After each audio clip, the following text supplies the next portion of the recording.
की जय, जगा भौम की जय, नटुराम महाराज की जय।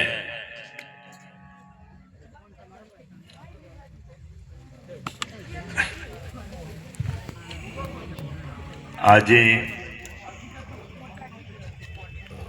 રમન રામ મહારાજે જે પદવી હાંસલ કરી છે એ પદવી એમના કર્મ દ્વારા હાંસલ કરી છે શું અને એ હરેકને મળતી નથી શું એ લાખોમાં એકાદ વ્યક્તિને મળે છે। સંસારમાં ચાર ખાણીના જીવો છે, અંડજ, સ્વેદજ, ઉદ્ભીજ અને જરાયો। ચારે ખાણીની અંદર માતા પિતા મળશે, જ્યાં જ્યાં જન્મ લેશે ત્યાં કૂતરા, બિલાડા, મચ્છર જે બી યોનિમાં જશે એ હરેક યોનિમાં એને મા બાપ મળશે। પરંતુ સદગુરુ તો એ લાખો કરોડોમાં એકાદ જે જીવ હશે, અધિકારી હશે, ગયા જન્મને એવું ભાથું લઈને આવ્યો હશે એને જ ગુરુ મળશે। એટલે હું અવારનવાર કહેતો હું છું કે પૃથ્વી પર ઘણા દેશો છે, ઘણા રાજ્યો છે, ઘણા સમાજો છે। એ બધી સમાજો, દેશો, પ્રાંતો ને લગ્ન કરવાની પદ્ધતિ અલગ અલગ કદાચ હોઈ શકે, પરંતુ એમનો ઉદ્દેશ જે છે સંસાર ઉત્પન્ન કરવો અને સંસાર માણવો। તો એ સંસારિક લોકોને એક બોધ છે કે ભાઈ આપણે જીવની ઉત્પત્તિ કરીને સંસાર માણવો।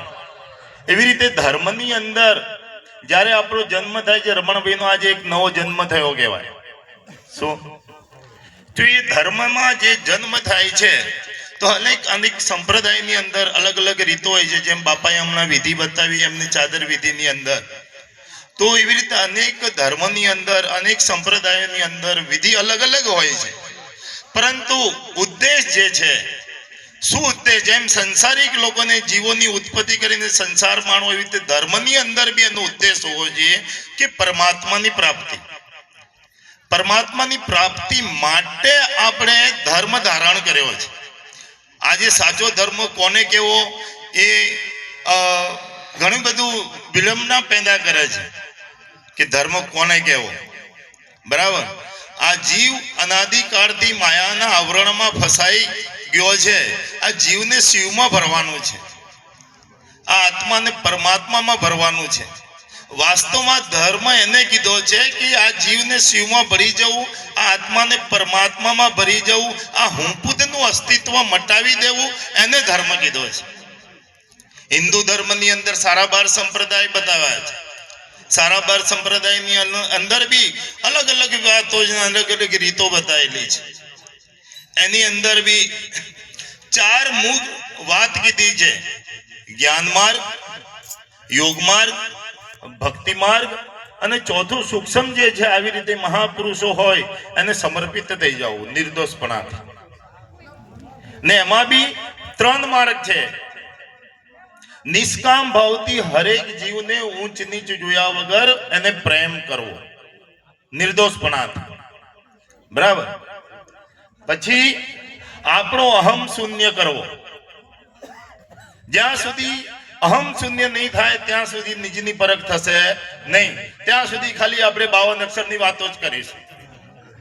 અહીંયા હમણાં ભજનની વાત કરી સાહેબે, બહુ સરસ વાત કરી। વાસ્તવમાં ભજન કહેવું કોને?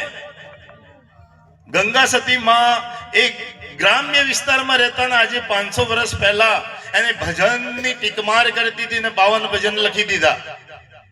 આ તો રાગ રાગિણી છે, જે સંતો આપણા ભૂતકાળની અંદર અનુભૂતિ કરી ગયા, એને શબ્દોમાં ચિતરી દીધા, એને રાગ રાગિણીમાં મૂકી દીધા, એને ગીત કીધું છે, એને ભજન કીધું નથી।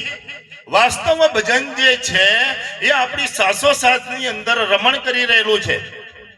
1 સેકન્ડ શ્વાસ અંદર લેવો, 1 સેકન્ડ શ્વાસ અંદર પડ્યો છે એને રોકી રાખવો, 1 સેકન્ડ રોકેલા શ્વાસને બહાર કાઢવો, અને 1 સેકન્ડ હવે બહારથી અંદર આવતા શ્વાસને બહાર જ રોકી રાખવો. આ 4 સેકન્ડની જે સાયકલ છે એની અંદર જે ચિત્તને પરોવી રાખે છે, જે સુરતાને સ્થિર કરી રાખે છે, એને ભજન કીધેલું છે. બાકી તો બધી 52 અક્ષરની વાતો જ છે. અને જ્યાં સુધી તમે આ સુરતા અને શબ્દનું મિલન નહીં કરો ત્યાં સુધી અહમ શૂન્ય થવાશે નહીં. અને હમ શૂન્ય થવાશે નહીં ત્યાં સુધી પેલો અહમ બ્રહ્માસ્મિ પકડાશે નહીં. બધા એમ કહે છે કે અહમ બ્રહ્માસ્મિ, જ્ઞાની એમ કહે છે કે અહમ બ્રહ્માસ્મિ, બરાબર, કે મારા સિવાય બીજું કોઈ છે નહીં. યોગી કહે છે કે ન સ્ત્રી છે ન પુરુષ છે, બરાબર, આત્મા સિવાય કઈ છે નહીં, પ્રકાશ પ્રકાશ પ્રકાશ પ્રકાશ. જ્ઞાન ભક્તિ દ્વારા જે પરમાત્માને પકડી લે છે કે એ મારો સ્વામી છે ને હું એનો દાસ છું, અને ગુરુ પરંપરા દ્વારા જે પરમાત્માને પામી લે છે એ દાસત્વ સ્વીકારે છે.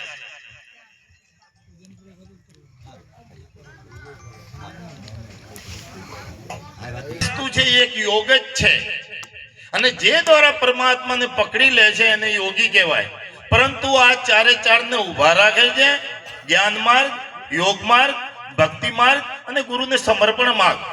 આ જે 4 ને ઉભા રાખે છે અને 4 માંથી પસાર થાય છે, 4 ની અનુભૂતિ કરે છે, એને યોગેશ્વર, આ યોગોમાંથી પસાર થનાર, યોગોને સર કરનાર એ સ્વયં અહમ બ્રહ્માસ્મિ પરમાત્મા બની જાય છે. એનું અહમ શૂન્ય થઈ જાય છે. જેનું અહમ શૂન્ય થાય છે તે જ અહમ બ્રહ્માસ્મિ છે. જે પોતાનો ઉભો રાખીને અહમ બ્રહ્માસ્મિ કહેવા જાય છે એ અહમ બ્રહ્માસ્મિ છે નહીં. જેમ સાગરમાંથી છૂટું પડેલું બુંદ સાગરથી છૂટું પડ્યું માટે એને બુંદ જ કીધું, પરંતુ એ બુંદ પાછું સાગરમાં ભળી જાય અને બુંદનું અસ્તિત્વ મળી જાય તો એ અહમ બ્રહ્માસ્મિ છે. આવા મહાપુરુષો અહીંયા આ ઘોડગડ યુગ છે, 4 યુગનો અહીંયા આપણા હિન્દુ શાસ્ત્રની અંદર વર્ણન છે. સતયુગ, ત્રેતા યુગ, દ્વાપર યુગ, અને 4 યુગનો પ્રભાવ હોય છે. જેમ સતયુગની અંદર રામ ઘર ઘરમાં જોવાતો હતો અને રામને શોધવા માટે પૃથ્વીના નીચેના ભાગથી ઉપર સુધી શોધવો પડ્યો હતો રાવણને, બરાબર, ત્યારે રાવણ મળ્યો હતો. અત્યારે કળિયુગનો પ્રભાવ એવો છે, એ વખતે બી રામ હતો, રાવણ બી હતો, આજ બી રાવણ ઘર ઘરમાં જઈને રામને શોધવો પડે છે. એટલે આવા મહાપુરુષો જે છે એમના દર્શનથી આજે અહીંયા મને વૈકુંઠ જેવું લાગે. આમાંથી ઘણા બધા બેઠા હશે, 90% લોકોને એ પોતાના સુખ દુઃખ આ તે બધું વિસરાઈ ગયું હશે, અને કેટલા મસ્તીમાં મસ્ત પેલા દાદા તો ભજન મસ્ત ગાઈ રહ્યા હતા, એ બધું જ વિસરાઈ ગયું હશે. આજે 80 વર્ષની ઉંમરમાં અહીંયા નાચ ગાન કરી રહ્યા હતા. આજે આનંદ માણી, આપણો મૂળ સ્વભાવ આનંદ સ્વરૂપ છે. જ્યાં સુધી આત્માની અનુભૂતિ નહીં થાય ત્યાં સુધી આનંદ આવશે નહીં. આપણે ખાલી જીવની ગતિની અંદર આવાગમન કરીશું અને સુખ દુઃખ ભોગતા રહીશું. એટલે આવા મહાપુરુષોનો સંગ મળ્યો છે, એમને આજે તક મળી છે, એ તકને આપણે ઉપાડી લઈ અને આપણે એમની શરણાગતિ સ્વીકારી. અને હું તો કહું છું કે હર આ ગામમાં એક ગુરુ, અહીંયા ગુરુમુખી જોવા મળ્યો, હું તો કહું છું હર ઘરમાં ગુરુમુખી હોવો જોઈએ. જ્યાં સુધી હર ઘરમાં ગુરુમુખી નથી થતા ત્યાં સુધી હજુ કળિયુગનો પ્રભાવ છે. કદાચ અહીંયા આ સંતોના જે વાઇબ્રેશન છે, એમના ભજનના તત્વબળ છે, ત્યાં સુધી આ 4 દિવાલોની અંદર આપણે પ્રભુત્વની વાતો કરીએ છીએ. કદાચ અહીંથી ખંખેરીને અહીંયા જતા રહીશું તો આપણો જે મૂળ ગુણ છે, આપણો જે સ્વભાવ છે એ પાછો પ્રગટ થશે. કેમ કે જ્યાં સુધી આપણે આપણો પોતાનો અનુભવ નથી કર્યો, હું કોણ છું, ક્યાંથી આવ્યો છું, ક્યાં જવાનો છું અને શું કામ આવ્યો છું ને અત્યારે ક્યાં છું, ત્યાં સુધી આપણો જે મૂળ ગુણ છે એ પ્રગટ થયા વગર રહેવાનો નથી નથી ને નથી. આ તો ખાલી આપણે અહીંયા 4 કલાક ખાલી વાતો જ કરી છે 52 અક્ષરની રમતોની. એટલે જ્યાં સુધી નિજની પરખ નહીં થાય, હું કોણ છું, ક્યાંથી આવ્યો છું ને ક્યાં જવાનો છું, ત્યાં સુધી ખાલી 52 અક્ષરની વાતો છે. બોલો સતગુરુ મહારાજ જય. ખૂબ સત્સંગનો આનંદ.